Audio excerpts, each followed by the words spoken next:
ચાલો આજે ઇંજિલા જતની સિદ્ધિઓ પર એક ઝડપી નજર કરીએ. તમે વિચાર કરો, કચ્છનો જત સમાજ, જે સામાન્ય રીતે રૂઢિચુસ્ત ગણાય છે, ત્યાંની એક દીકરી બધા અવરોધો પાર કરીને સમાજની પહેલી મહિલા વકીલ બને છે. આ ખરેખર બહુ મોટી વાત છે.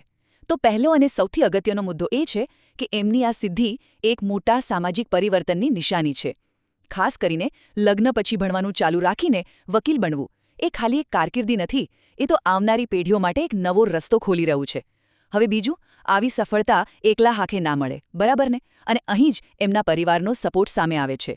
જે સમાજમાં દીકરીઓના ભણતર પર કદાચ ઓછું ધ્યાન હોય, ત્યાં એમના માતાપિતા અને સાસરિયાનો સાથ મળવો એ પોતે જ એક ક્રાંતિ જેવું છે. અને છેલ્લે, એમની આ જીત ખાલી એમના પૂરતી સીમિત નથી રહી. ઇંજિલા હવે બેટી પઢાઓ બેટી બચાઓનું એક જીવતું જાગતું ઉદાહરણ છે.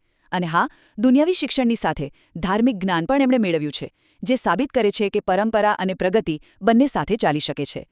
ટૂંકમાં, ઇંજિલા જતની કહાની ફક્ત વકીલ બનવાની નથી, પણ સમાજ માટે નવી દિશાઓ ખોલવાની છે.